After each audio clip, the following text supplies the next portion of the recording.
Very good morning, my dear students, and welcome in the online tutorial of Park Public School. Yes, students, we hope you all are fine at your home, at your place. Please be safe at your home, be protected. Yes, student, as you know, this online tutorial of Park Public School platform is providing you quality of education during this lockdown.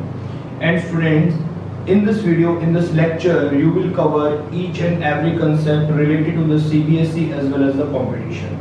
Okay student, if you have not subscribed this channel, to kindly subscribe this channel first of all, and then let's come and start today's lecture.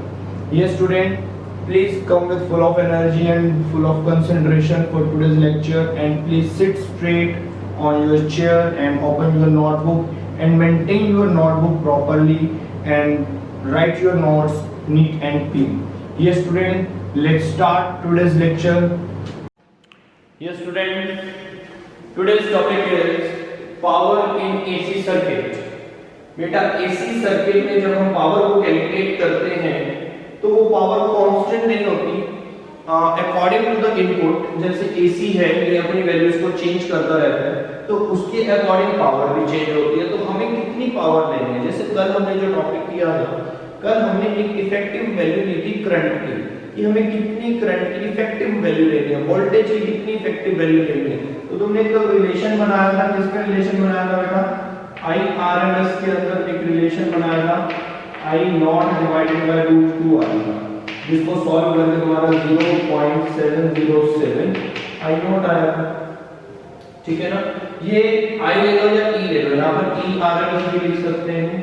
ERMS is equal to what, E not divided by √2 is equal to 0.707 E not. ठीक है, तो ये हमने कल किया था, ये average value थी. अच्छा बेटा एक छोटा सा पॉइंट है, नोट करिए. अगर आप लिखना चाहें तो लिख सकते हैं बेटा, नोट करिए मेरे पॉइंट को. तुम्हें बता दूं तो मेरी कल से तुम्हें काम आएगा पॉइंट, कि अगर तुम्हें हीटिंग इफेक्ट निकालना है ड्यू टू AC, अगर तुम हीटिंग इफेक्ट निकालना चाहते हो या वर्क डन कैलकुलेट करना चाहते हो, जिसमें जैसे कि H का जो फार्मूला होता है वो क्या होता है, I2RT फार्मूला होता है हमारा. वर्क की बात कर लो या हीटिंग इफेक्ट की बात कर लो, अगर तुम्हारे पास करंट AC है तो AC करंट के अंदर तुम कौन सी वैल्यू इसमें लोगे, पीक वैल्यू तो ले नहीं सकते. तो हम कहेंगे हम इसके अंदर कौन सी वैल्यू लेंगे, RMS वैल्यू लेंगे. पीक वैल्यू मत लेना, कभी भी पीक वैल्यू नहीं होती, यहाँ पर RMS वैल्यू होती है. RMS वैल्यू का मतलब क्या है, इसको RMS भी बोल सकते हो, इसको तुम इफेक्टिव भी बोल सकते हो. इफेक्टिव बोल लो, RMS बोल लो, वर्चुअल भी बोल सकते हैं, आई वर्चुअल. ये सारे काम इसलिए हैं. तो बेटे इस चीज का ध्यान रखना कि यहाँ पर अगर तुम वैल्यू लोगे वो RMS वैल्यू ली जाती है, पीक वैल्यू नहीं ली जाती. यहाँ पे कोई गलती ना हो मुझसे. ठीक है बेटा, चलिए अगर मैं तुम्हें थोड़ा सा और भी हिंट दे देता हूँ कि जैसे हमारे पास वर्क का ये फॉर्मूला है, तो वर्क का अगर ये फॉर्मूला है तो मेरे पास एक now I want to calculate the power. तो मुझे पता है बेटा पावर होता क्या है, जैसे कि power is the work upon the time, क्योंकि आज का जो टॉपिक है वो पावर से रिलेटेड है. तो पावर क्या होता है, पावर होता है work upon the time.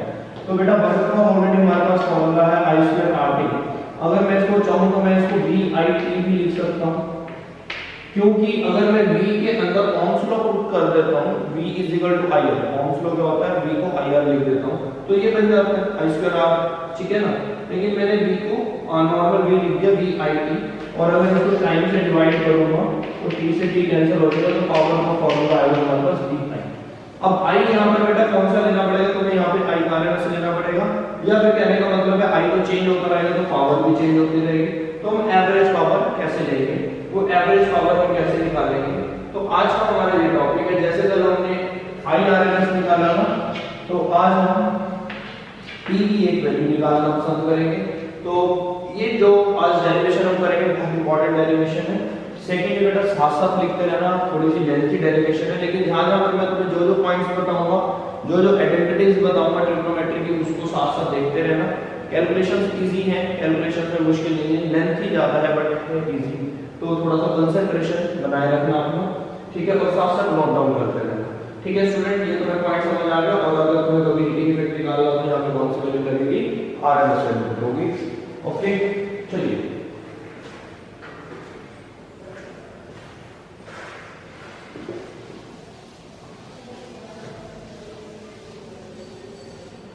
Start करते हैं बेटा. हमें पावर का फॉर्मूला तो पता है कि पावर का क्या फॉर्मूला है, ठीक है। लेकिन अब मुझे ये भी तो पता है कि पावर निकालने के लिए मैं डायरेक्ट पावर नहीं निकाल सकता, मुझे क्या निकालना होगा,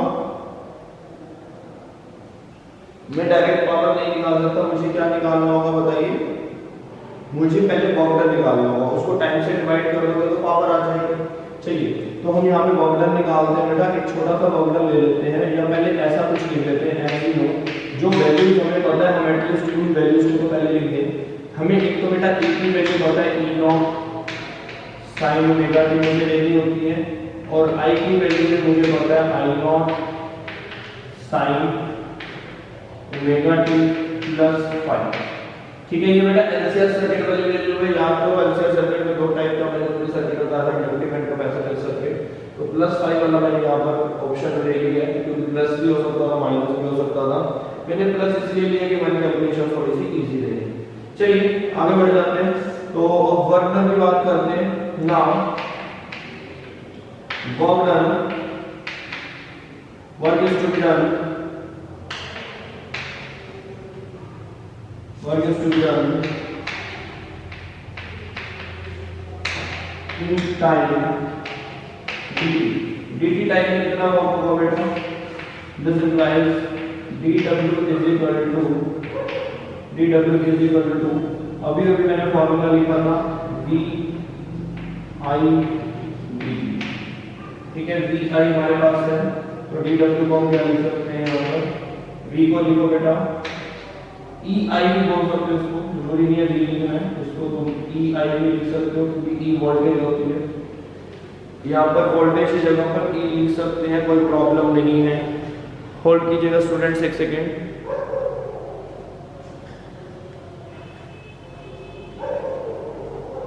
यस नाउ, तो बेटा e की वैल्यू मैं लिख देता हूँ यहाँ पर e not sine omega T multiply I naught sine omega T plus 5 D, ठीक है। तो ये dw आ गया, टोटल वर्क डन आएगा, total work done in one cycle time capital T. One cycle के अंदर जब मतलब मेरे पास जैसे एसी है तो एसी का भी एक साइकिल होता है, ये वन साइकिल है जो टी टाइम में पूरा होता है।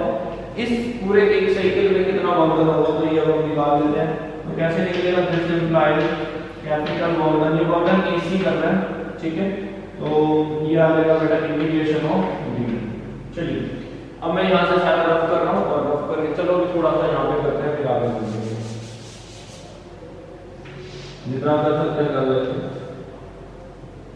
पुट कर देते हैं वैल्यूज को बेटा, ये पूरी पूरी वैल्यू पुट हो जाएगी यहाँ पर, जो कॉमन आंसर और जो कांस्टेंट है उसको बाहर लिख देता हूँ, ई नॉट आई नॉट सब कांस्टेंट है बाहर लिख देते हैं, ई नॉट आई नॉट, ठीक है। चलिए ये कॉमन रहेगा, तो इंटीग्रेशन में क्या चलेगा, इंटीग्रेशन में भी 0 से t साइन ओमेगा टी, ये भी साइन ही रहेगा, साइन ओमेगा टी, ये क्या हो जाएगा बेटा साइन ओमेगा टी प्लस 5, ठीक है। और देन dt ब्रैकेट बंद, यहां से लिख लो बेटा इसको, थोड़ा सा इसमें जल्दी ना हो। लिमिट है तुम्हारी यहाँ पर 0 से t की लिमिट। कोई डाउट है किसी को, यहाँ पर थोड़ी सी आइडेंटिटी मैं लगाऊंगा, और if you are not taking any of the line classes right, ठीक है स्टूडेंट। यहाँ पर तो बेटा यहाँ पर एक आइडेंटिटी लग जाएगी ट्रिग्नोमेट्री की, sin a प्लस b वाली आइडेंटिटी यहाँ पर हम लगा देते हैं। तो आइडेंटिटी अगर गाँव में लिख देते हैं यहाँ पर, चलो पहले मैं आगे लिखता हूँ e नॉट आई नॉट, ठीक है बेटा। तो लिखते रहना, साथ साथ मैं रफ करूंगा ये 0 से t sin ओमेगा t। अब यहाँ पर हम क्या लिख देते हैं, देखो यहाँ पे sign omega T cos phi plus cos omega T sin phi dt। Sorry ये ब्रैकेट यहाँ पे बंद हुई है, ये वाली एक मेन ब्रैकेट और आ जाएंगे dt। ब्रैकेट ध्यान से लगाना क्योंकि इसमें थोड़ी सी ब्रैकेट ज़्यादा हो रही है। तो एक minute, let me check, clear है? Yes now.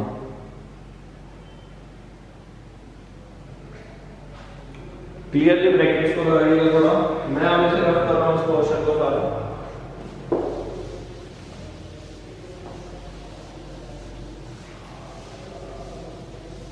यहाँ पर आइडेंटिटी कौन सी लगी है बेटा? यहाँ पर आइडेंटिटी लगी है तुम्हारी sine a plus b is equal to sine a cos b plus cos a sine b। ये ट्रिग्नोमेट्री की आइडेंटिटी लगी हुई है, अगर नोट करना तो नोट कर सकते हो। यहाँ पर देखिए साइन a प्लस b, ठीक है, मतलब एक बार ये वाला जो थीटा है साइन के पास, फिर ये वाला थीटा cos के पास, तो ऐसे ही sin omega t cos phi plus, अब इंटरचेंज कर दोगे cos omega t sin phi, ठीक है ना? तो यहाँ तक हो गया होगा, तुम्हारा क्लियर है? चलिए अब सारा को रफ कर लेते हैं एक बार। ये यहाँ तक तुमने लिख लिया, ये रफ कर देते हैं। अब आइए इधर से स्टार्ट करते हैं। अब बेटा मैं क्या करूंगा, इस साइन को इसके अंदर मल्टीप्लाई कर दूंगा, ठीक है? ब्रैकेट के अंदर मल्टीप्लाई कर सकते हैं, तो ये आ जाएगा बेटा ई नॉट आई नॉट, ये 0 से t sine square omega t, sine square omega t cos phi plus sine omega t cos omega t, sine omega t cos omega t sin phi, sin phi dt।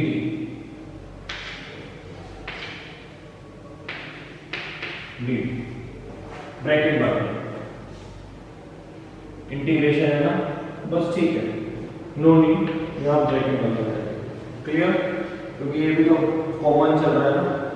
चलिए अब इसके अंदर देखते हैं बेटा, अब यहाँ पर प्लस आ गया तो इंटीग्रेशन को ब्रेक कर देते हैं, ई नॉट आई नॉट को कॉमन चलने दो। अब इंटीग्रेशन ब्रेक कर लेते हैं, 0 से t sine square omega t cos phi, एक तो ये इंटीग्रेशन हो गया, ठीक है, एक ये हो गया, प्लस अब एक ये इंटीग्रेशन हो जाएगा 0 से t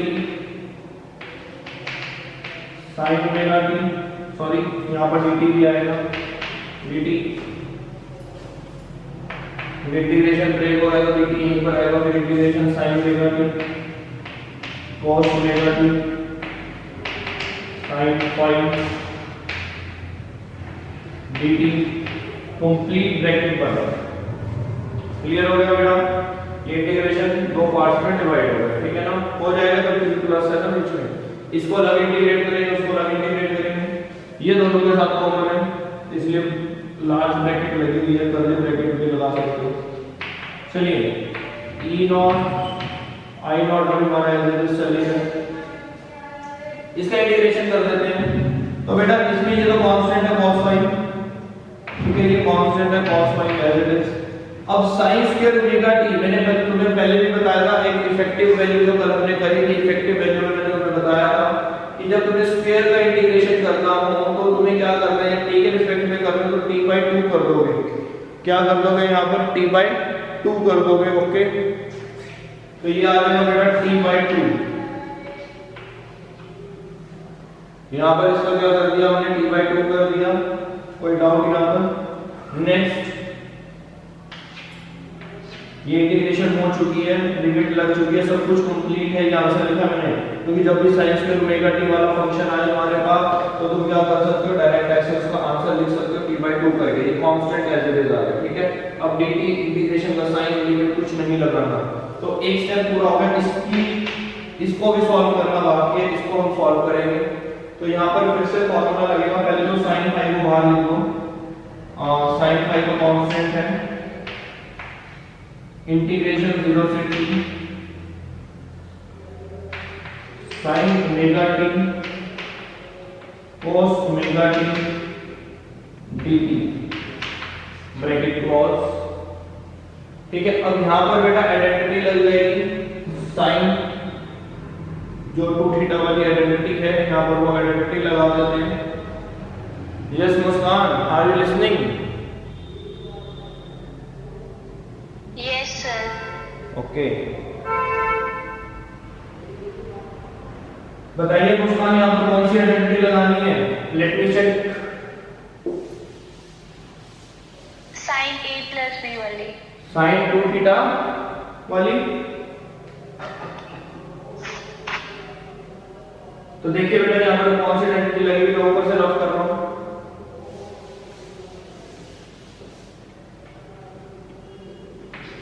one is equal to E not I not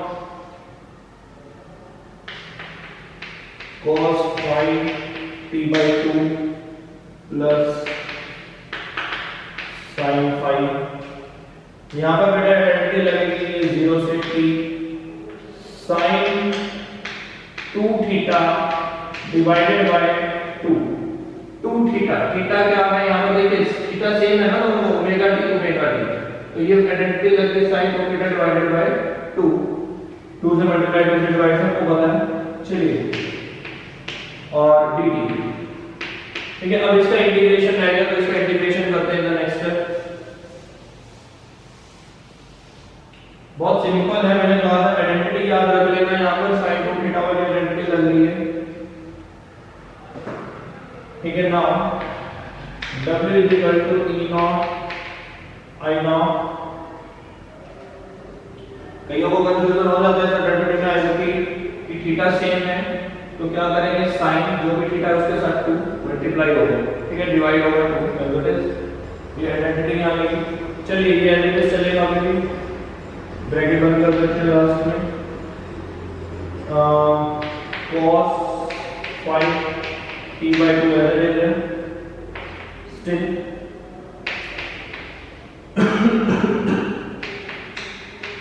sin phi यहाँ पर देखिए बेटा, अब इंटीग्रेशन सॉल्व करते हैं। माइनस cos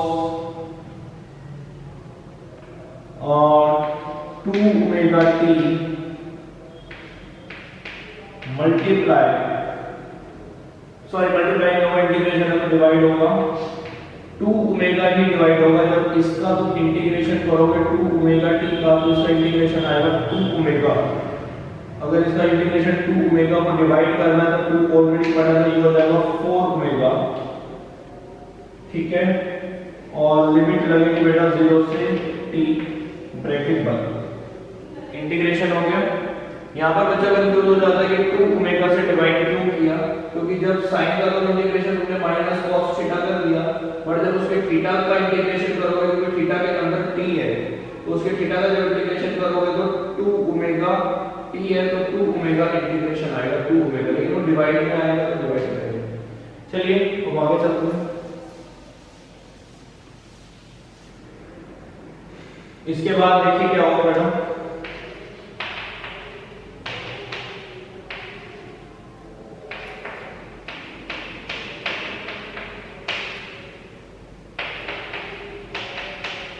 ये तो माइनस कर देते हैं।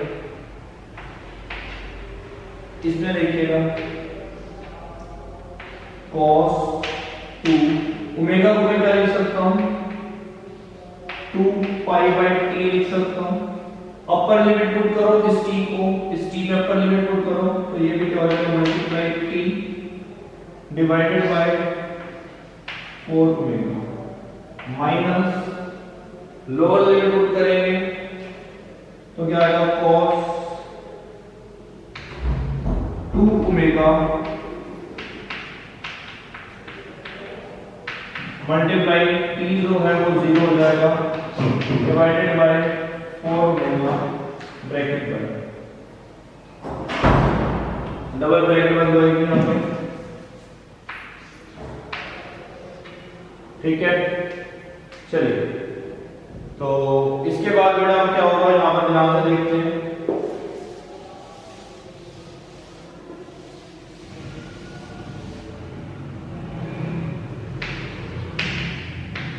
E naught I naught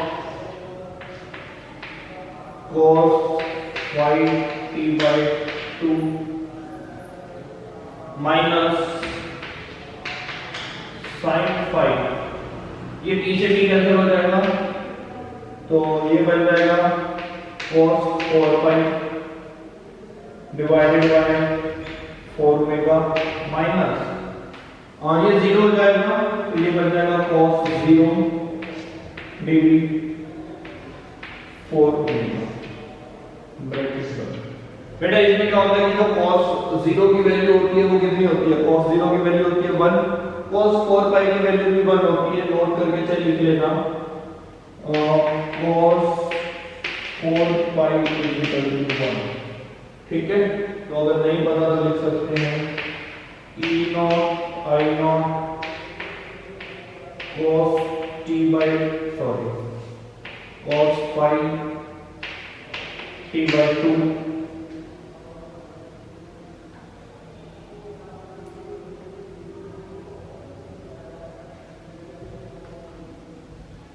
minus sin phi, ये हो जाएगा बेटा कितना 1/4 ओमेगा माइनस 1/4 ओमेगा, ये कैंसिल हो जाएगा, 0 हो जाएगा मतलब,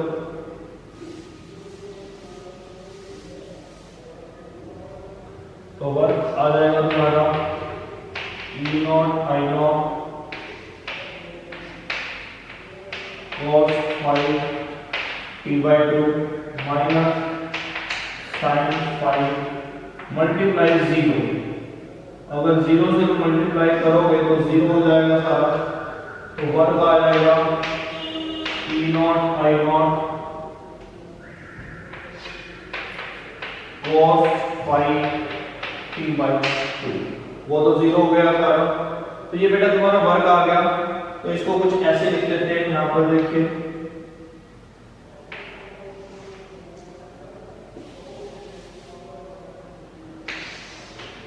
यहाँ पर मैं कर रहा हूं work is equal to E naught I naught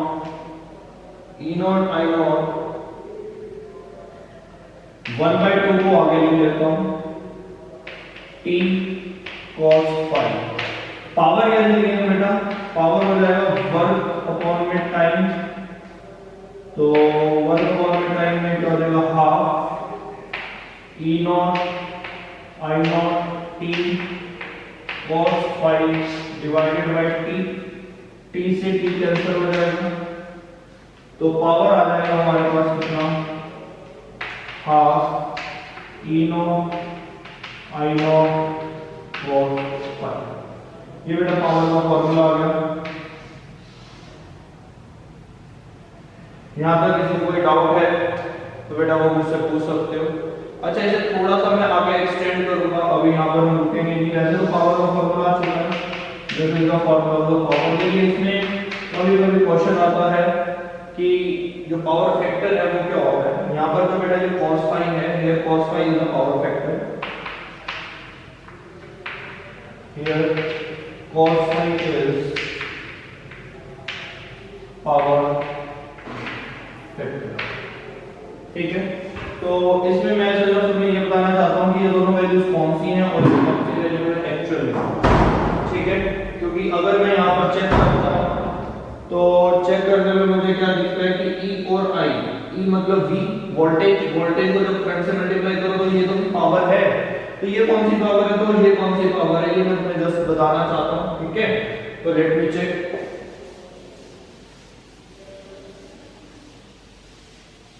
चलिए देखिए बेटा कंफ्यूजन कहां पर होता है कि यहाँ पर जो E और I मल्टीप्लाई हो रहा है, तो पावर का फॉर्मूला तो होता ही E into I है, वोल्टेज को तुम E लिख सकते हो।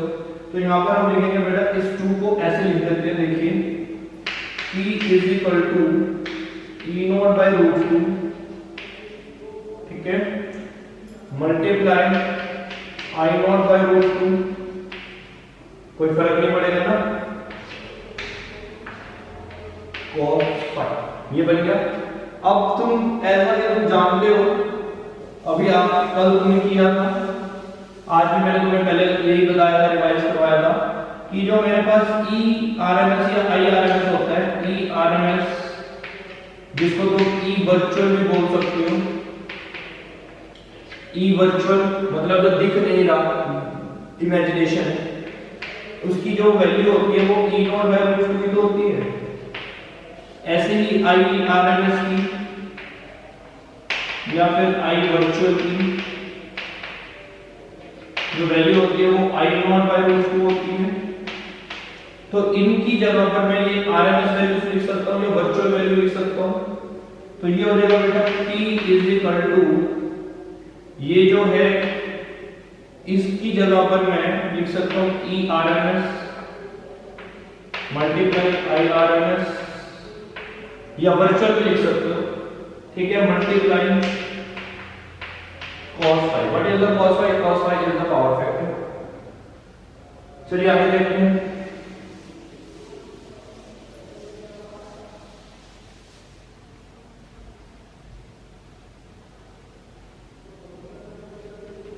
यहां पर बेटा देखो क्या होगा, E R M S I R M S होने के बाद ये बन गया power, this is also power. तो ये कौन सी पावर है, ये कौन सी पावर है? आरएमएस वैल्यू को हम वर्चुअल वैल्यू बोलते हैं, तो that means this is the virtual power, that is the एक सिंपल की यस नाउ पीआरएमएस का जो पी, ये जो पावर है, यहां पर जो पावर है वो वर्चुअल है, जो दिख नहीं रहा, एक्चुअल में ये है, ठीक है, that is not actual, this is the actual. तो वर्चुअल का मतलब क्या होता है? इमेजिनेशन, ठीक है। तो यहां पर बेटा इसको लिख देते हैं आगे। तो ये वाला जो p है ये रियल है, यहां पर जो e into i मतलब पावर का जो फार्मूला है e into i, ये जो पावर है ये बेटा वर्चुअल है। वर्चुअल पावर को जब मैं पावर फैक्टर से मल्टीप्लाई करता हूं तो मुझे रियल पावर मिलती है। ये बहुत इंपॉर्टेंट रहता है हमारे लिए, ठीक है, तो ये हम सबको पता होना चाहिए। तो अब formula of the cos phi भी मैं तुम्हें बता देता हूं। Formula of cos phi, cos phi का जो फॉर्मूला होता है, हमने बेटा कल डायग्राम किया था इंपीडेंस में, कल नहीं जब मैंने तुम्हें एलसीआर सर्किट कराया था, तो एलसीआर सर्किट में कल हमने डायग्राम किया था, क्या होगा तुम्हें भी कि ये जो वैल्यू होती है हमारे पास, ये क्या रहता है, ये जो वैल्यू होती है जिस, ये तो हमारी वैल्यू होती है z, इंपीडेंस वैल्यू होती है ना ये, ठीक है, ये इंपीडेंस वैल्यू होती है, ये जो वैल्यू होती है ये r होती है, ठीक है, और ये थोड़ा ज्यादा हो गया। और अगर मैं ये वाली वैल्यू की बात करूं, ये वाली वैल्यू की, ये तो बेसिकली इसकी नीड भी नहीं है कि ये बेटा हाई होगा। तो अगर यहाँ तक की बात करें, यहाँ तक की जो वैल्यू है ये r है, ठीक है, ये z है, तो ये तो 90 डिग्री में दिख ही रहा होगा, ठीक है ना। तो बेटा cos क्या होता है, बेसिकली हम निकालना चाहते हैं cos फाई। तो cos की अगर हम बात करें तो सबको पता है cos क्या होता है, बता सकते हैं मुझे, बेस ऑफ फॉर्मूला अकॉर्डिंग?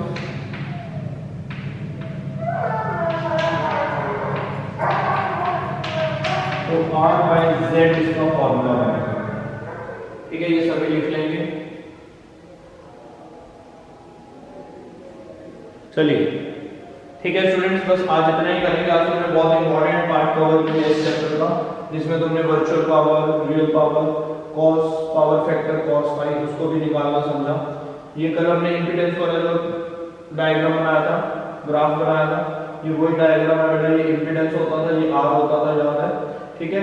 यहाँ पर जो होता था वो क्या होता था, XL माइनस XC होता था, उसको हमने नहीं लिखा, जस्ट सिंपल R और ZC का करना, क्योंकि cos चाहिए था, तो cos में बेस और हाइपोटेन्यूज की जरूरत थी, ठीक है। चाहो तो यहाँ पर XL माइनस XC तुमने लिखा होगा, पर इसकी नीड नहीं है, ठीक है। ये सारा काम हो गया आगे हमारा बेटा। Okay students, take care, have a nice day. और कल बेटा बहुत इंपॉर्टेंट टॉपिक रहेगा हमारा ट्रांसफार्मर। नेक्स्ट वीडियो तुम्हें ट्रांसफार्मर की मिलेगी। that is the much important. Okay students, bye.